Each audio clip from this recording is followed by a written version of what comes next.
We think about our homes, we think about our families. I think we've realized how important that relationship is in our society. When that home is broken apart, there's sometimes not the guidance for young men and young women.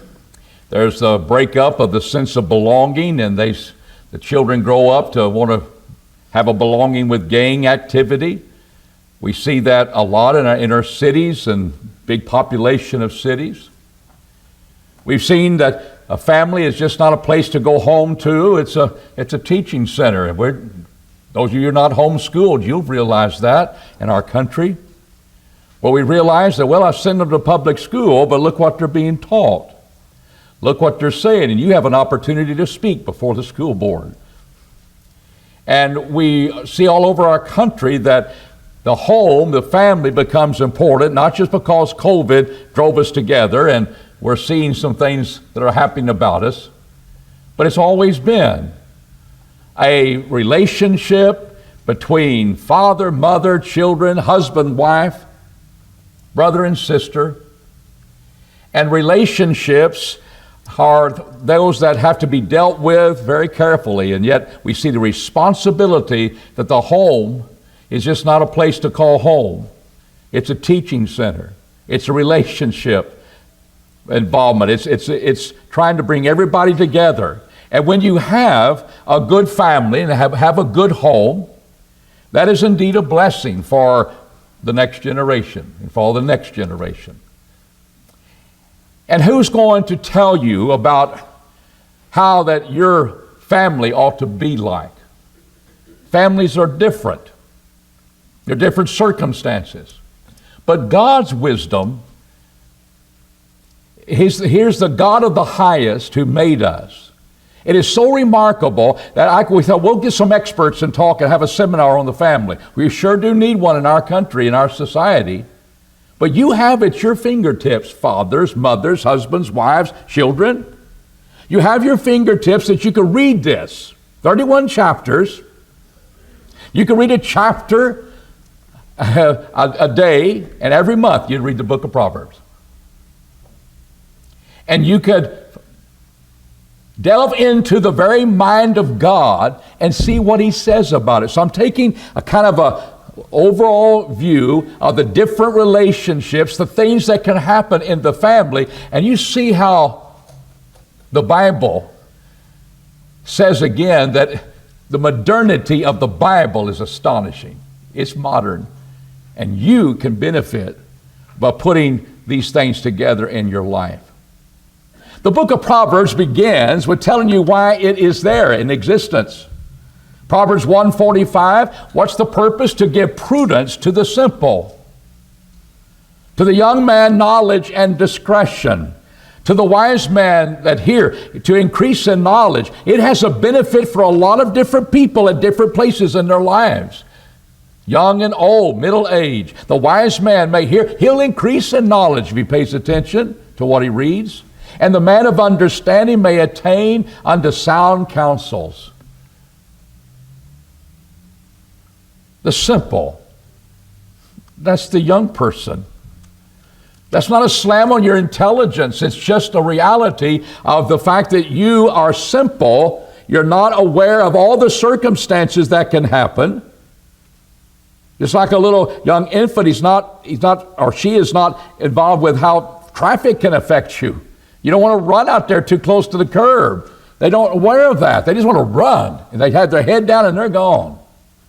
And you have to teach them something. They're simple. Highly intelligent, but simple. And you're giving them prudence and knowledge and discretion. That's what this book of Proverbs is about.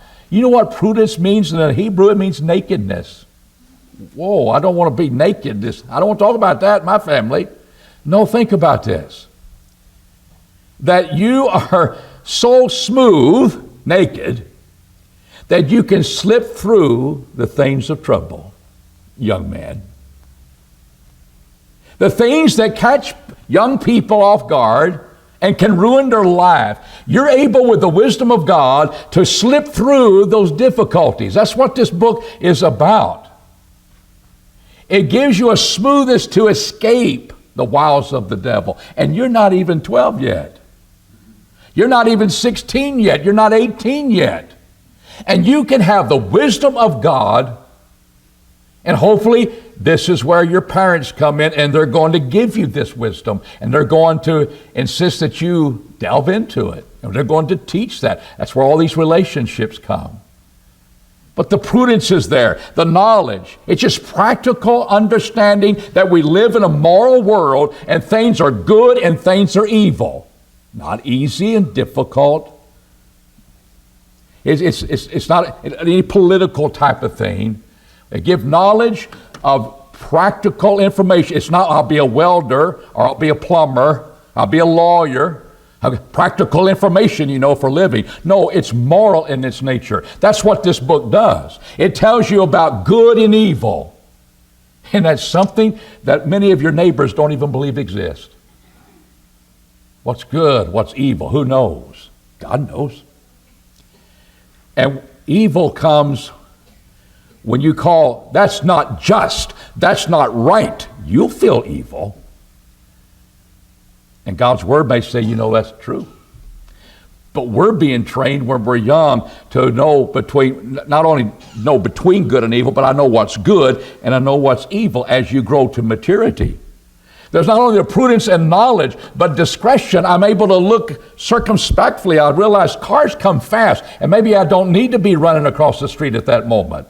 My mother's taught me that. You're growing, but you're circumspective about things about you. You're setting yourself on guard. You're not duped, even though you haven't experienced all the things that are out there that can grab you and ruin you.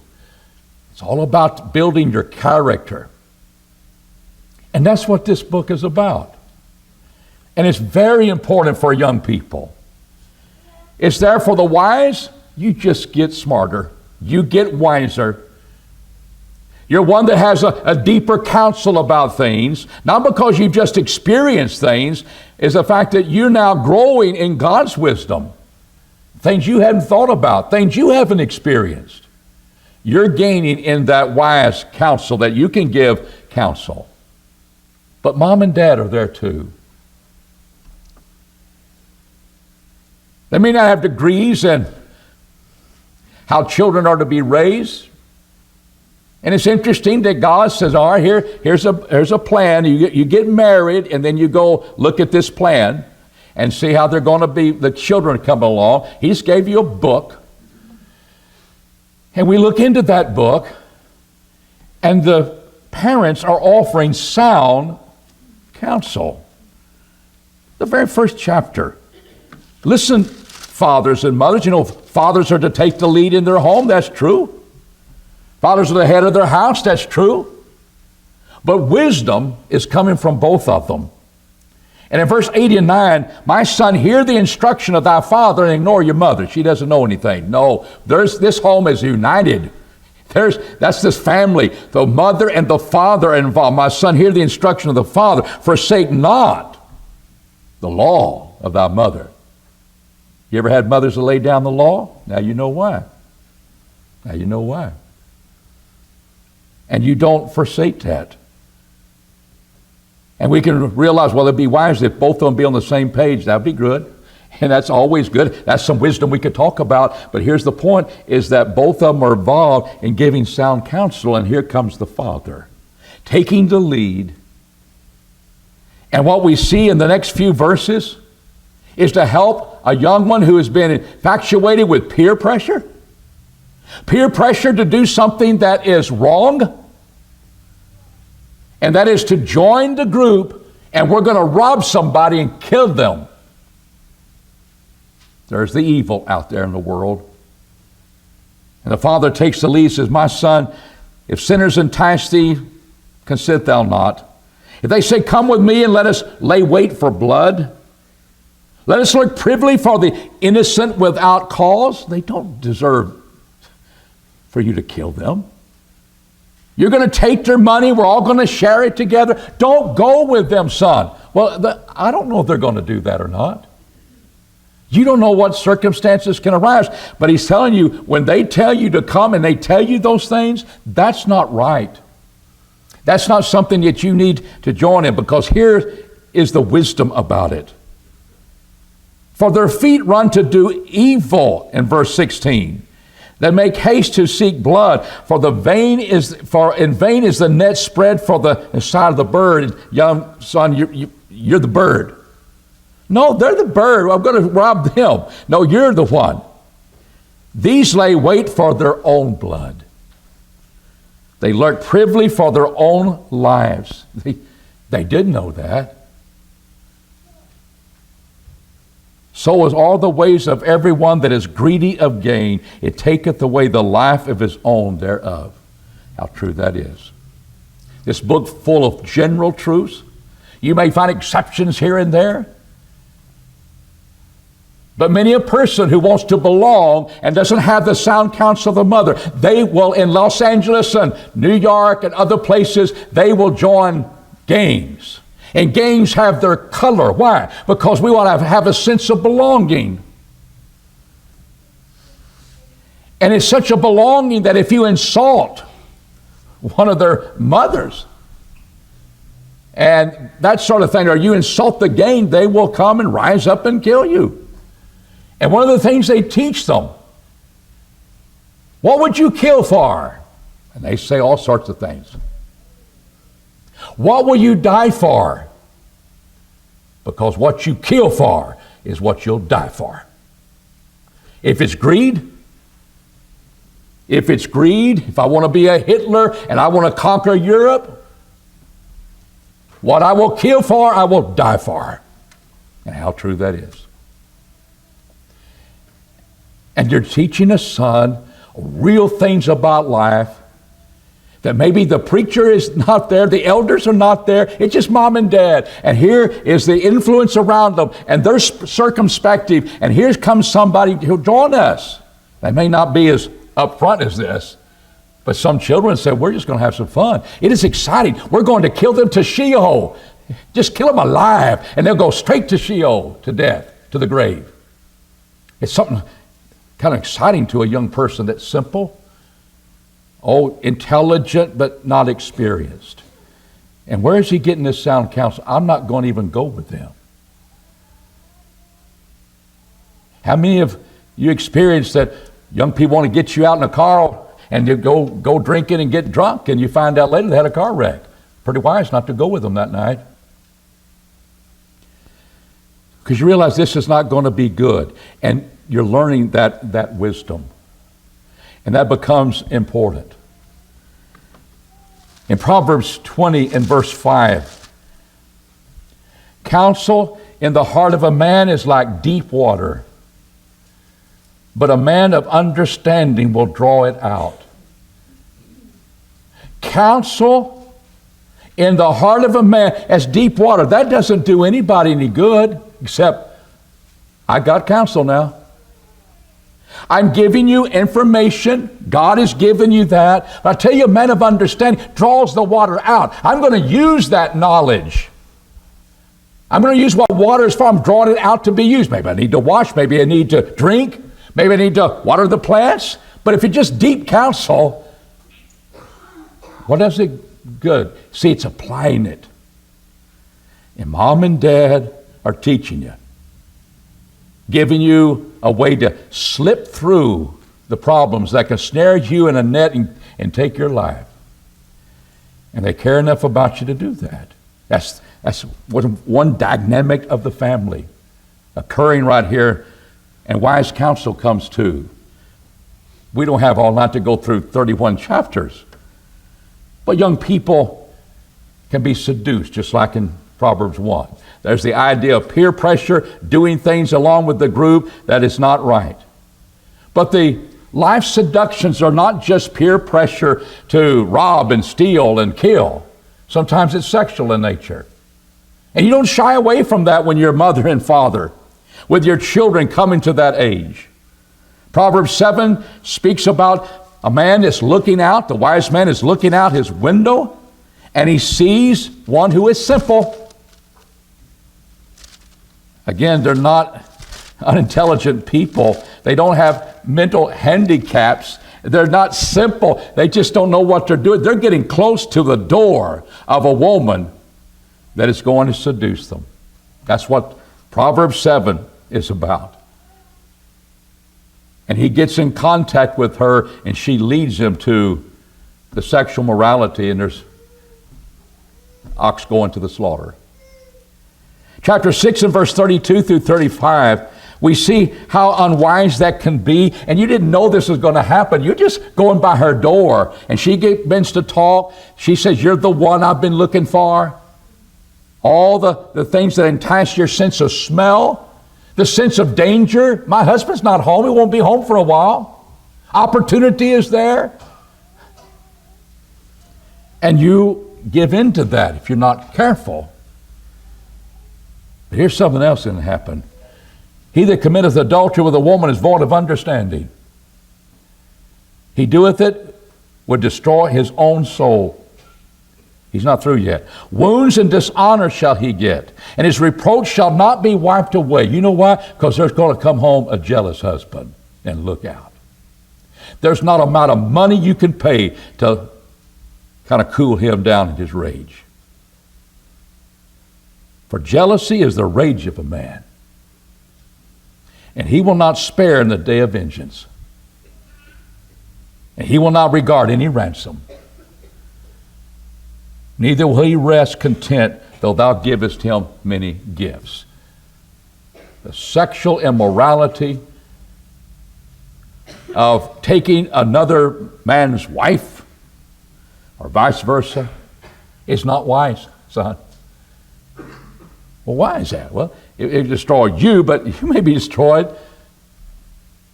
by the consequences of that relationship. Well, she said I was the one. Well, she's a foolish woman. And you've got to watch out for those type of women. In Proverbs 9 and verse 13 through 18, the foolish woman is a clamorous, she's simple, and knoweth nothing. Oh, she's very seductive, she's very sly, but she's not going to get out of trouble. But this is what she is. She sitteth at the door of her house on a seat in the high place of the city to call them that pass by, who go right on their way. Whoso is simple, let him turn in hither. And as for him that is void of understanding, she said to him, stolen waters are sweet. She's enticing. Bread eaten in secret is pleasant, but he knoweth not that the dead are there. Her guests are in the depths of the grave, Sheol, the outer place where departed spirits go. Again, one aspect, she's foolish. Oh, she's a woman of this world. Oh, stolen waters are sweet. Bread eaten in secret is something like that. And that entices. See, young men, young women can be seduced. And what's happening in a home, you're warning them about those things. Chapter 23, 29 through 25, we're dealing with alcohol. We're getting, people are becoming drunken with wine because they stay long at the wine, which in that time would take that in order to become drunk. But the intoxication is there. The eyes are red. How did they get there? Because they stay long at the wine. So what's the wisdom? Look not at the wine when it is red, when it sparkleth in the cup. See it from the beginning and realize I don't want to be a part of that. But everybody's doing it. They were doing it in Proverbs 1 too, doing things that are not right. Stay away from that. And what God's counsel to us, you think about with modern problems of our society, idea of drugs, we could put this the same category of alcohol. But the idea of gang activity, sexual immorality, and alcohol and drugs sounds like, hey, you're talking to our generation. And God dealt with that a long time ago. Mine are altering drugs and alcohol, and what happens is so senseless. You beat me, I didn't feel it not, because I was drunk, and when I shall awake, I'll seek it yet again. I'll get over my hangover, and we'll go after it Saturday night again. Foolish. And what are you doing? I'm avoiding that, because I'm going to be, as a teenager, I'm going to be looking at that because my parents have led me there. And they drive it home for me too. Let us take another look. What's happening in a home? There's the teaching that the honor of work and the honor of being diligent and not lazy. And there's a lot of Proverbs dealing with that, but here's chapter 10 and verse 4 and 5. He that becometh poor is that worketh with a slack hand. He just doesn't get around getting anything done. But with the hand of the diligent maketh rich. He that gathereth in summer is a wise son. So you got the son working on the farm in the summertime. I remember football players doing that in the summertime. Families that are on the farm, they had all everybody working. Well, summertime is harvest time. And he that sleepeth in harvest is a son that causeth shame. No, you're diligent. You're gathering in. This is the time we do that. This is the time of the year. And I say, I think I'll sleep a little bit. I think won't do that. You're ashamed to the family. You're ashamed to yourself. But what's it say? Be diligent. At the time that is needed, be diligent, because it will come, bring forth your poverty. In the simple ways that God does it, I want you to look at the ant. How many young people have had ant farms? And you observe those ant farms, they're just busy, busy, busy. How many have been on a picnic and you see the ants carrying away your food? They're busy all the time. They don't have a chief. They don't have someone in power over them, but they're diligent. Every one of them are working. And it's just Proverbs as a father giving advice. Go out there and look at those ant beds. And before you kill them, observe them. Go to the ant, you lazy sluggard, and consider her ways and be wise. No chief, no officer, no ruler, provideth bread in the summer, gathereth the food in the harvest. How long wilt thou sleep, O sluggard? Wilt thou also rise out of thy sleep? Yet a little sleep, a little slumber, a little folding of the hands, and then you wonder why you don't have anything, because it's like a robber. It comes on you. Your poverty comes as a robber, and thy want as an armed man. How come I don't have anything? How come we don't have food in the house for our family? Because we're lazy. And sometimes we don't teach in our family the honor of work. We don't want to burden our kids that go to school, and we don't want to burden them with the idea, you got a job to do, here's work to be done. We need to be looking at work in an honorable way. God did that a long time ago. And maybe we all need to go work on a farm and realize that's where our food comes. And maybe we'd be more diligent and not lazy. But work is honorable, and we got to teach our children how to work. And parents, you don't co-sign for their debt either. But we do, don't we? First car, can't afford it. They can't afford it, I'll co-sign for you. Is that wise? Proverbs 11 and verse 15 speaks about why it's not wise, and I think we understand that. But it says, he that is surety for a stranger shall smart for it. And we know what? Well, I'll co-sign for you, but you expect that person to pay the debt. But wonder if they don't. Who's liable for that? You are. You will smart for it. But he that hateth that arrangement, suretyship, is secure. But there's the tug on our heartstrings. There's the thing where they like to have something, but let them work for it, let them save for it. It's just, I got the money, and we'll just co-sign. And the moment we do that, we need to be prepared. Are you ready? Do you have the money in the bank to pay for that debt? Because it probably will come to you if you're not careful. And it can be disastrous for you. Chapter 22, verse 26 and 27. Be thou not one of them that strike hands, or of them that are sureties for debts. If thou hast not wherewith to pay, why should he take away thy bed from under thee? Why lose your house? Because you've got to pay off the debt now. Can't go, say, bankrupt and pay off student loan debts. That's sometimes what students and children, young people are getting as they get out of college. So we co-sign for people. And I'm sure you've done that for your child, realizing you say, well, they'll pay for it, but if they don't, I will. I will.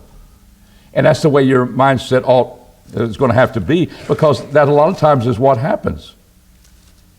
Chapter 6, verses 1 through 5, my son, if thou art become surety for thy neighbor, if thou hast stricken thy hands for a stranger, thou art snared with the words of thy mouth. He said, whatever you do, don't you sleep another moment. You go to that neighbor and get out of that deal. That's what he says.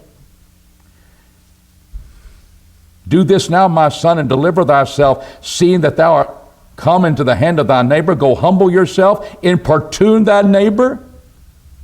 Give not sleep to thy eye, nor slumber to thy eyelids. Deliver thyself as a roll from the hand of a hunter, and as a bird from the hand of a fowler. We live in a country where that may not affect you because daddy can pay for it. But it's not wise to do that. In my life, I have done that for a fellow preacher. And it was a big mistake. And to his credit, he had a daddy that said, I'm not going to let you do that. But he was in a bad shape, and what do we do? Knew the family, it's going to be okay. But that happens. And if you do that, you better just be prepared. Can I add that to my debt? Because I'm probably going to have to pay it. And you gladly help somebody. But it's not wise. Where did you get that? Where did you get the idea of protecting you from all the seductions that are out there? The idea of having the diligent hand to work, having the wise counsel. Don't you become a surety for another, because you're going to lose your property. You'll have to pay up. Where do you get that? Well, you go to this school for that understanding. No, you get it in the home. Who has the wisdom of God and avoids a lot of difficulties. Parents set forth a positive nature of correction when they follow the wisdom of God. All correction can be abusive. But we go at it the wrong way a lot of times, and God approaches it in a way that is very positive. Please note Proverbs 19 and verse 18. Why do I discipline and correct my children? Why do I bring forth the rod of discipline? That chastisement, that gives pain to that moment. Why do we do that? Because we have hope. Chasten thy son, seeing there is hope, and set not thy heart on his destruction. We're not going to discipline our children. You're going to destroy them. You're going to destroy them. We would do all we can to save them from a bomb. We'll do all we can to save them from starvation. We'll do all we can to save them from being destroyed. That'd be horrible. My child is destroyed. But we're not going to make them feel unhappy with anything. We're not going to discipline them. No. But you don't do that out of anger. You don't do that out of frustration. You do it out of hope. Because you're seeking the well-being of that person. They need that correction. Here are the parameters. You passed it, it's painful, and we move on. It's not, well, you won't go without, you'll go out food for 30 days. You'll learn your lesson. Or you'll go without this for 30 days. No, it's pretty immediate, and it's over. But the lesson is there. If it's painful, I don't want to do that again. But it's all being done out of love. It will drive foolishness away from them. That's what God says he'll do. And it's that foolishness. It's the stuff they're not paying attention to. They're disobeying their mom, talking back to their mother, their father. It is something that they need to understand that this will help, this discipline. So he says in Proverbs 22:15, foolishness is bound up in the heart of a child, but the rod of correction shall drive it far from him. He'll do that. And it won't be abusive because you're doing these things out of love and hope. And realize that's how they don't want to go back there to that point again. It gives wisdom and therefore delight. Proverbs 29, verse 15 and 17. The rod and reproof give wisdom. No, they give me pain. No, they give wisdom. The pain is that I have messed up on that particular item. I need to come back into the parameters. Thank you, Mom. Thank you, Dad. And I've learned from that. But a child left to himself causes shame to his mother. Correct thy son, and he'll give thee rest. Yea, he will give delight unto thy soul. Just 2 verses. And whereas disaster and the idea of shame are delight. Because we're going to discipline, as the book says to do. Children need to sense the experience of the love behind it, and that can be communicated. Proverbs 3 verse 11 and 12, the children need to grow up with Proverbs in all 31 chapters and realize here's what Mom and Dad are doing, and here's the way I need to react to that. My son, despise not the chastening of Jehovah, neither be weary of his reproof. For whom Jehovah loveth, he reproveth, and as a father the son in whom he delighteth. Chapter 13:24 is showing true love, because there are going to be fruits of righteousness, as we see from Proverbs 3 and Hebrews 12, and that's what we're striving for. But verse 24, he that spareth his rod hateth his son, but he that loveth him chasteneth him betimes, often, consistently. And that's the one who truly loves you. I think children learn to sense that. But a child growing up with Proverbs will understand both sides. They'll see both sides. I know where my parents are coming from. And they communicate that. There's not unreasonable punishment for the crime. But there's going to be addressing it. It's going to be painful. It's the rod of correction. And really, the only one that reproves you, they're the only one that loves you. How many children grow up in a home where their parents really don't love them? And then we need to sense that. They learn from it, and it becomes the way of life. In Proverbs 6 and verse 23, this idea of shining the light upon things, and this becomes important with this point. The commandment is a lamp, and the law is the light. So the commandment is a specific lamp, a specific point of light. The law, broader, is light. It gets down to the commandments. Well, oh, I see this, I see that. And reproofs of instruction are the way of life. Thank you for that light shining on that. And you just meandering through your young adulthood with parents that are guiding the way with proofs they care about you. He is in the way of life that heedeth correction. You're in that way if you keep on heeding it. Proverbs 10:17. And he that forsaketh reproof, err. And there's a sadness that comes from that. Understanding discipline, the children need to understand this is what true love is. I remember, you sense certain things. My mother was a stay-at-home mom. Back in the 50s, they all were, weren't they? And we didn't like it. They're always there checking on us. But there was sometimes, as I was growing up, there were kids, I've been playing with kids, they're both their parents worked. And I thought, they had it so good, because they just free to roam the neighborhood, and they don't have to come home at a certain time, and nobody was checking on them. But I sensed as time went on, a lot of times they get in trouble, sometimes that way. I learned that it was good to have Mom at home. If someone was there in times of disaster. But the idea that someone cared enough to, hey, it's come home now. It's time to eat, whatever. And when children don't have that, it's almost like, who cares for me? I'm out all night. I'm not coming home this time. No one cares enough at home. While I was thinking, I like my freedom, I like love more. I love caring more and concern more. As I saw in the teenage years, people getting in trouble because no supervision at home. It's a way of life. And I sense the love that they have for me, and I need to understand that. And that they're helping me make some wise decisions. What about this wife and husband relationship? Now, we won't go into a lot of detail about it, but I'll tell you one thing's happening. He trusts her.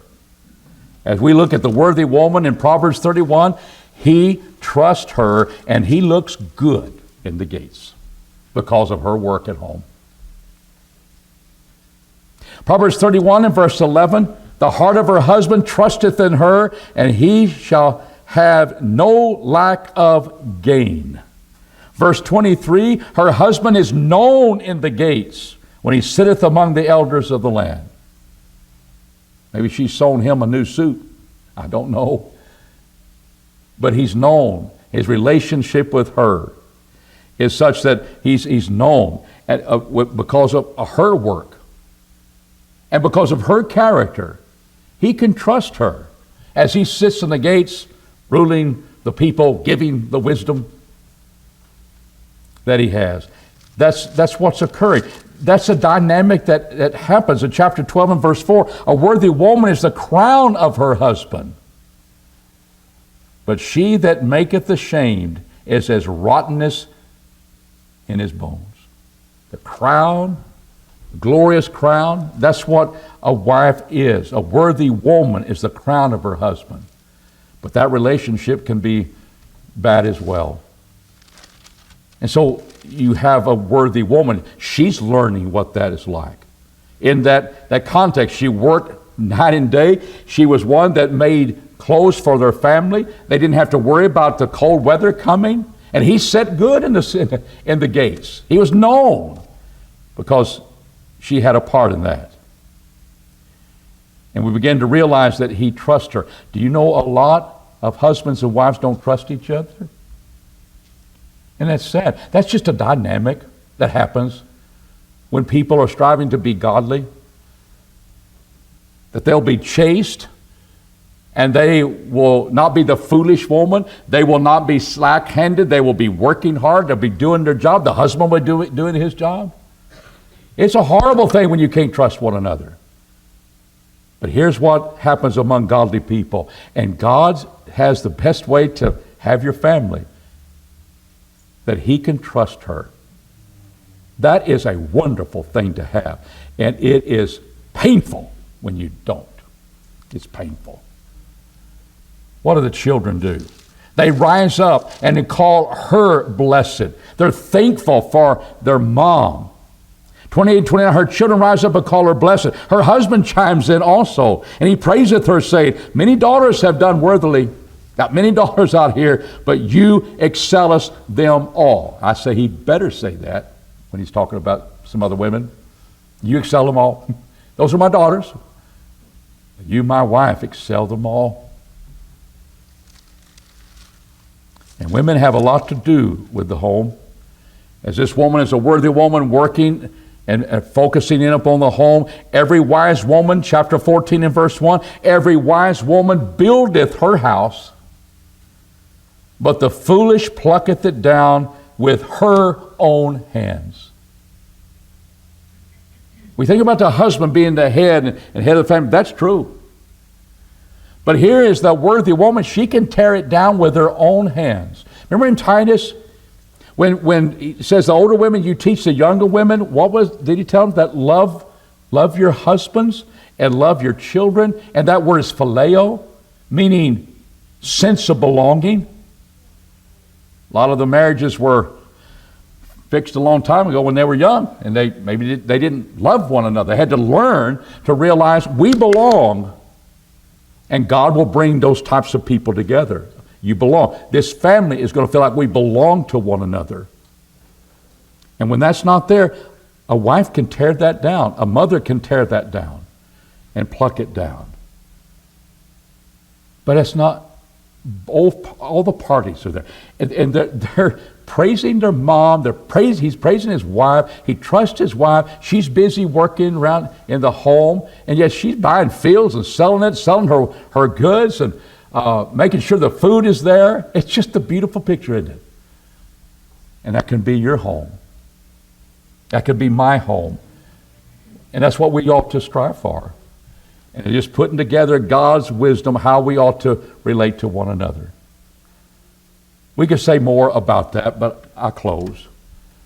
I want us just to see the wisdom that is offered you when you think about the home. It becomes a place of belonging. We belong. Mom's doing her work, and Dad's doing his leadership work, and the counseling I get from them, and because they've grown wise in the Word of God, they're getting wiser and wiser.